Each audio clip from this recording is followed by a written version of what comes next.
Okay, Malcolm. Welcome, sir, to New York again. Yes. When was the first time you get here? First time was in April of this year.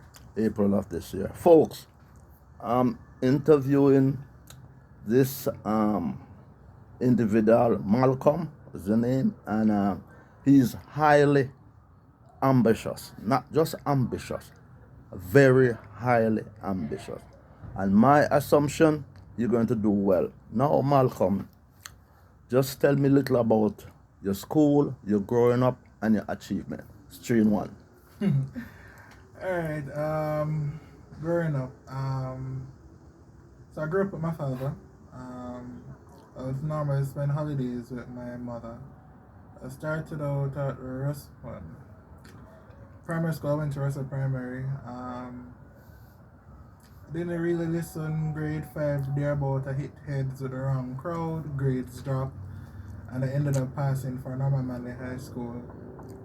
I was a bit disappointed, but I was told it's not the school you got, is what you got there to do, and I did exactly that. So when I went there now, I focused a lot on my schoolwork, and I ended up graduating with 9 CXC subjects.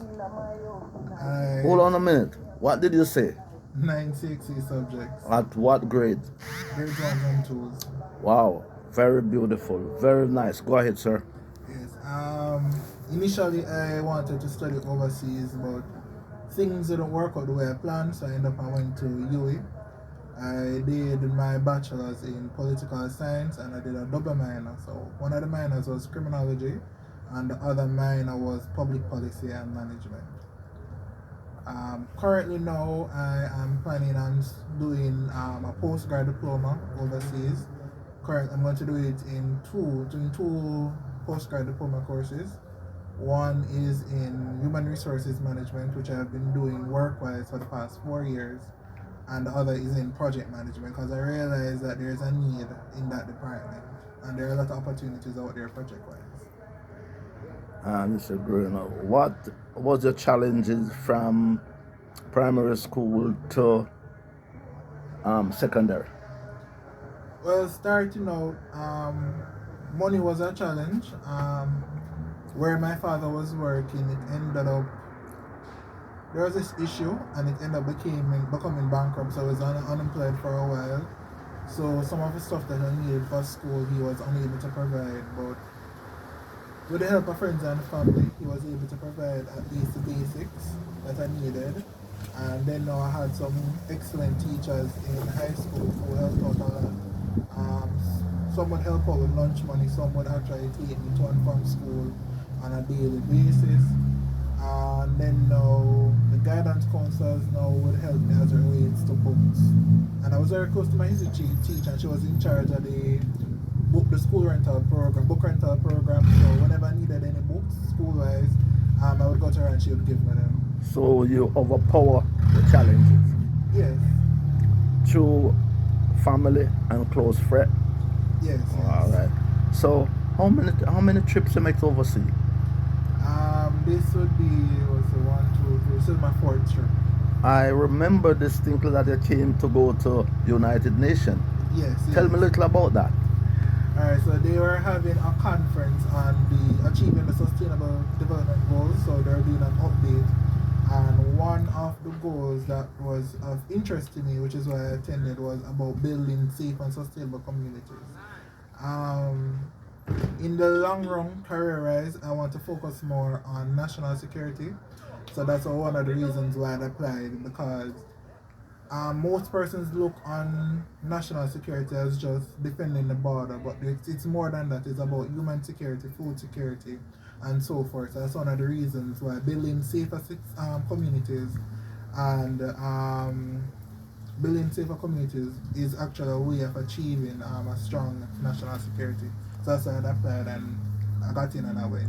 That was exciting to me. I just imagine you going to the United Nations, huh? It was. All right. So, what's the next question I have to ask you? No, I understand from the grapevine that you involved in the Jamaica Stock Exchange. Yes. My exposure to the stock exchange started out very. So it started out in my high school days. There was this competition that the stock market ran, and my business teacher actually put me down to participate, and I was selected. So what they did was they have a mock system that was similar to the Real actual system. Okay, okay. and they gave us $100,000. Are you virtual kidding money. me? It's Virtual- real money? No, virtual money. Okay. For us to participate in the Folks, system. it was not real money. All right, Virtual 100 grand. money, yeah, so we were competing against other students around other schools, and when it concluded, I was placed third. Third, so that was good. So Yeah. are you still in the market as we speak? Yes, I am. What I'm trying to do more these days is not too much to listen to persons, because I have this thing where I would just go on the stock market and read up on the stocks. So I would select one and do the research, review the financial statements, do Google and see what the company is doing or where they're heading. A couple months ago, there's actually this stock that I was interested in. I would say I'm more of a high risk person when it comes to stock. Good. But my friends were telling me no, so I listened to them, and that same stock that when I wanted to purchase a stock, it was selling for $100 or something, and some change.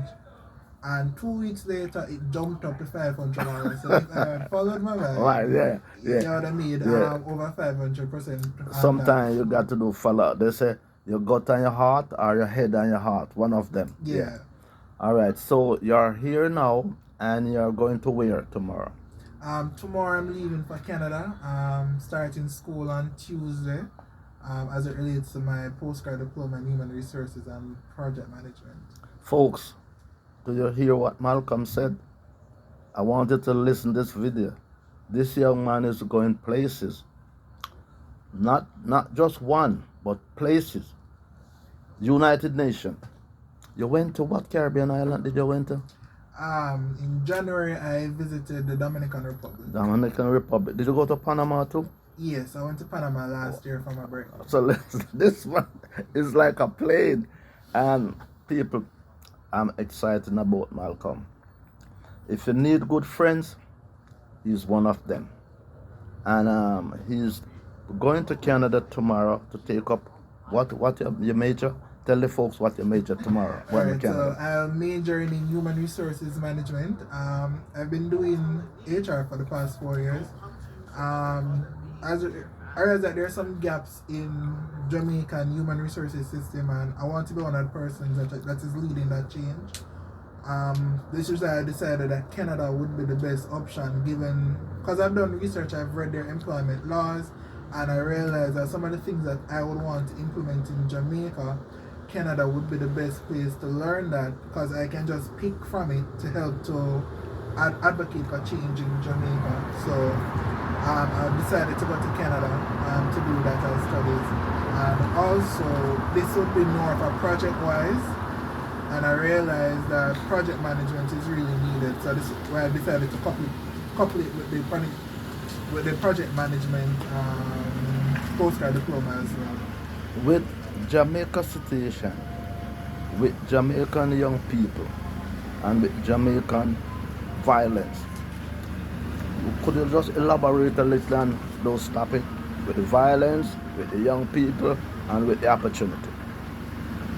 Well, there's this saying that there's not a lot of opportunity in Jamaica. I would not say that is really the case. It's just that most persons, young persons these days, there are some things that they're just not going to, they're not willing to put up with the employers nowadays. And that is one of the reasons why most opportunities aren't being utilized. That would be one. And then two, persons nowadays, they're looking at compensation and the cost of living. And although the government loves to say that they have reduced unemployment, which in essence they have, but the quality of living that these employment opportunities that they're creating, it is not allowing persons to live at least at the bare minimum. So that's one of the main challenges that young persons are having, all the type of employments that are being created for us. It is all about these BPOs. Now, no one wants to be answering phone for the next 20, 30 years of their life. Persons have dreams, but the thing is, the jobs that we want, persons in them are not retiring, or the country is not expanding in these sectors. And then there are a lot of niche markets that we're not tapping into to actually maximize on these opportunities. It seems like you read the opposition news I saw the other day about employment is going down, but the growth is not coming up. Exactly. That's what Mark said. And what about the violence? Violence it ties back into also this other saying that young persons want a life that they can't afford, and they're not willing to put in the hard work for the life. So it actually works hand in hand with the type of opportunities that are being created, and we not being able to live the type of life that we want. So they would rather to commit crime. I remember one time there was this American reporter that came to Jamaica and interviewed a scammer, and he was saying that he's not. Are you kidding me? Oh yes, man. And tell me a little more about that interview with that scammer. Yeah, honestly, I don't even know how she even come in contact with him, but she made contact. She went out there. Folks, I'm interviewing my good friend here, my new friend. I do got to pause a little bit about this scam getting interviewed by American news media. Continue, sir. Yeah, man, so I remember when she came, they blindfolded her, took her to the location, and she was talking to him, and he was saying that at the end of the day, while he would be able to bear the hunger, he's not going to let his child stay hungry. So if he can just pick up his phone and make one phone call and can get $50,000, he's going to do it, compared to go out there with the hard work and not even get that from 1 week's work. Wow. So I guess it all ties back into the type of employment opportunities that they're creating. So it's not opportunities that are actually in line with the cost of living in Jamaica. All right. Before we finish in this interview, Malcolm, what would you say to the poor black kids in Jamaica? How you stay straight and positive? Give them some of your tips. From Moran Pine to Negril Pine. Surround yourself with people who actually want to see you succeed. There are very few, but the one and two that you'll actually find out there, the motivation that they're going to give you, it is enough to fuel you to push through. It seems like you're quoting from Warren Buffett article again. Okay, continue. Sorry to interrupt you there. Yeah, man. So that would be one. Two, sometimes there's this saying about, I don't remember the saying about something about you know if you run if you want better. Okay, yeah, And okay. there's going to be a struggle, there are going to be tough days ahead, and you just have to just lock in and keep your eye on the prize and just continue pushing forward, because honestly if you don't, you're going to get lost and then you're going to end up going down the wrong street. So you are saying keep good company. Yes, Or lick your head with people who have good head. yes. And by that song we're going to end. It was a pleasure, sir. Yes, it was, sure it was. I hope you do well. One thing you leave out, and God first. Oh yes. I can't believe how I left out that one.